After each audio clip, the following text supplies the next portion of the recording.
Dear students, once again I am back to my channel and you are welcome in this channel.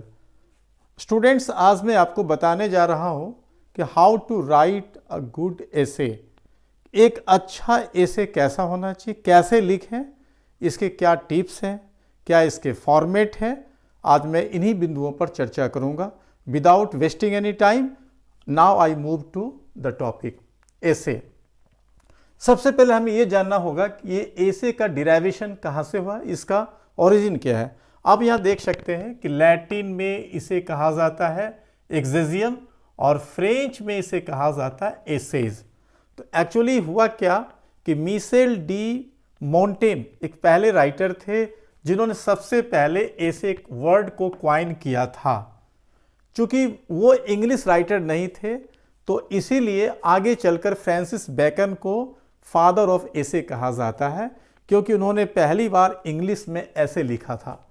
तो मैं यहाँ बताना चाहूँगा कि फ्रेंच जो मीनिंग है एसेज, इसका अर्थ होता है टू अटेम्प्ट, टू ट्राई। इसकी मीनिंग होती है कोशिश करना, अटेम्प्ट, यही इसका ओरिजिन है।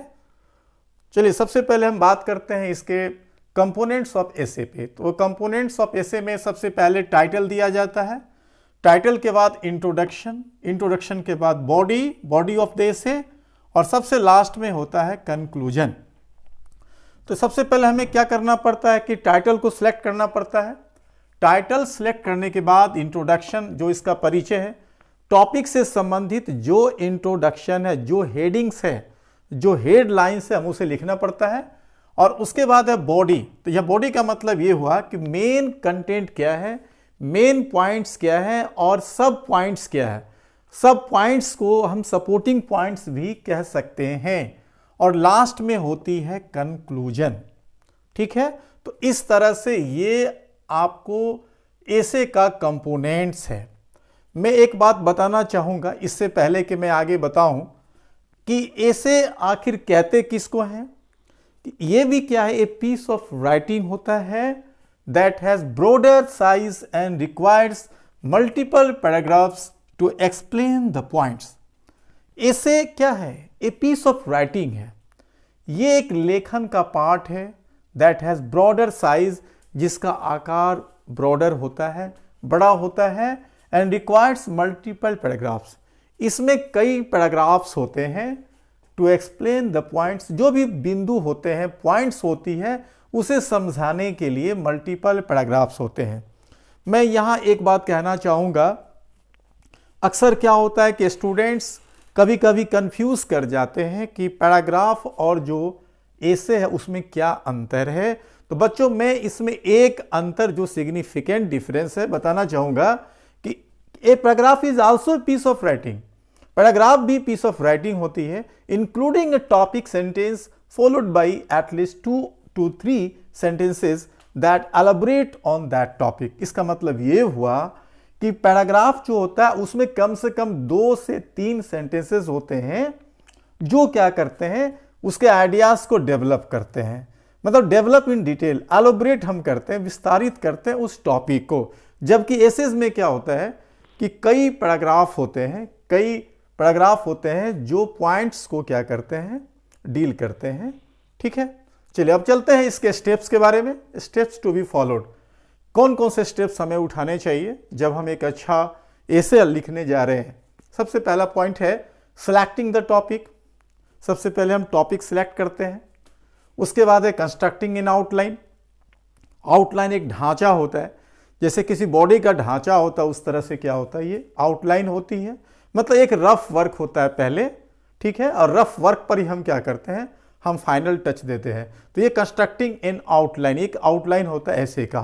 Next, writing the main contents. जैसा कि मैंने पहले कहा कि जो कंटेंट होती है उसे हम बॉडी ऑफ द एसे भी कह सकते हैं। तो इसमें मेन पॉइंट्स होती है और सपोर्टिंग पॉइंट्स होती है। आपने देखा होगा बहुत सारे ऐसे एसेज होते हैं जिसमें एक मेन पॉइंट्स होती है और सपोर्टिंग पॉइंट्स होती है, हम जिसको एक्सप्लेन करते हैं। ठीक है, एक और पॉइंट है लॉजिकल सीक्वेंस। ये काफ़ी महत्वपूर्ण है। बहुत से स्टूडेंट्स क्या करते हैं, जब एसे लिखते हैं या पैराग्राफ लिखते हैं तो उसमें लॉजिकल सीक्वेंस को भूल जाते हैं। लॉजिकल सीक्वेंस का तात्पर्य ये हुआ कि हमारा जो एसे का हर सेंटेंस ऑर्डर में होना चाहिए, लॉजिकल ऑर्डर होना चाहिए, उसी ही कहते हैं लॉजिकल सीक्वेंस। चलिए नेक्स्ट पॉइंट पर चर्चा करते हैं, एलाबोरेटिंग द सब पॉइंट्स या सपोर्टिंग पॉइंट्स। जो सपोर्टिंग पॉइंट्स होती है हम उसे डिटेल में लिखते हैं, डिटेल में उसका वर्णन करते हैं। और at the end of the essay हम क्या करते हैं, before we conclude the essay, एक कंक्लूडिंग लाइन होती है, सेंटेंस होती है, ये एक प्रकार का सजेस्टिव लाइन होता है। जैसे एग्जाम्पल के लिए अगर हम कोविड-19 पर ऐसे लिख रहे हैं तो लास्ट हमारा जो सजेस्टिव लाइन होगा तो उसका हम यूज कर सकते हैं, हम उसे ही कंक्लूडिंग पॉइंट कहते हैं या कंक्लूडिंग सेंटेंस कह सकते हैं। कभी कभी क्या होता है कि किसी टॉपिक को लिखने के बाद हम किसी कोटेशन का प्रयोग करते हैं।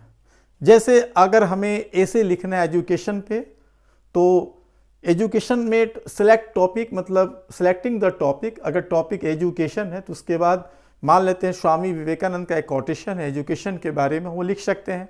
जैसे education is the manifestation of the perfection already in man, तो ये एक क्या हो सकता है, कोटेशन हो सकता है स्वामी विवेकानंदा का। हम लिख सकते हैं स्वामी विवेकानंदा, और उसके बाद हम फिर क्या करेंगे, ऐसे स्टार्ट कर देंगे इंट्रोडक्शन से लेकर फिर बॉडी, फिर उसके बाद हमारा जो है कंक्लूजन होगा। इस तरह से हमारा एक अच्छा ऐसे तैयार हो सकता है।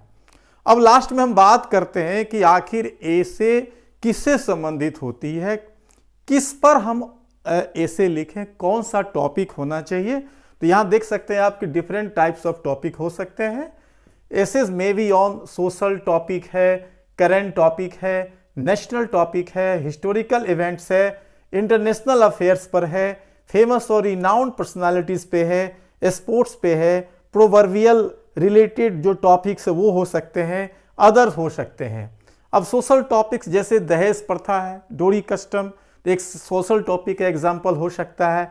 सेकेंड करंट टॉपिक है, तो करंट टॉपिक में जैसे अभी पेंडेमिक ऑफ कोविड-19 है या नमामि गंगे है, तो ये सब एक करंट टॉपिक हो सकता है। नेशनल टॉपिक मतलब जो राष्ट्रीय मुद्दे होते हैं, राष्ट्रीय मुद्दे में जैसे हम आ सकता है फंडामेंटल राइट्स है, आवर डेमोक्रेसी हो सकती है, तो ये हमारा नेशनल टॉपिक्स हो सकता है।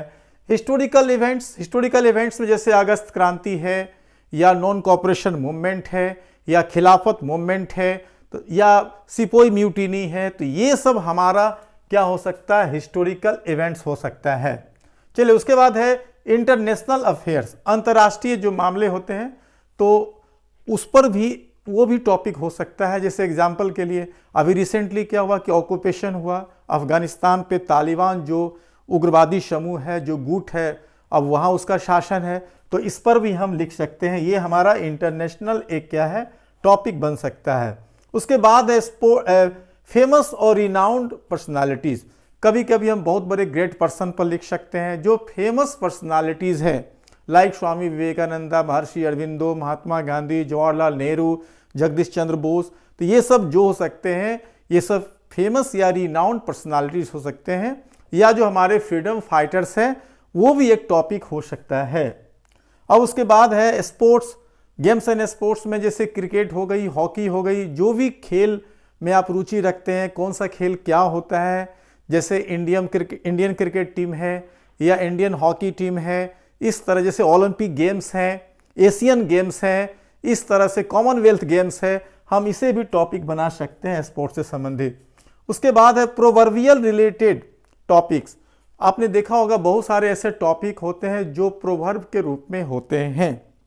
जैसे एग्जाम्पल के लिए अगर मैं एक टॉपिक कहूं कि coming events cast their shadows before, तो ये एक टॉपिक हो सकता है, ये प्रोवर्बियल टॉपिक हो सकता है।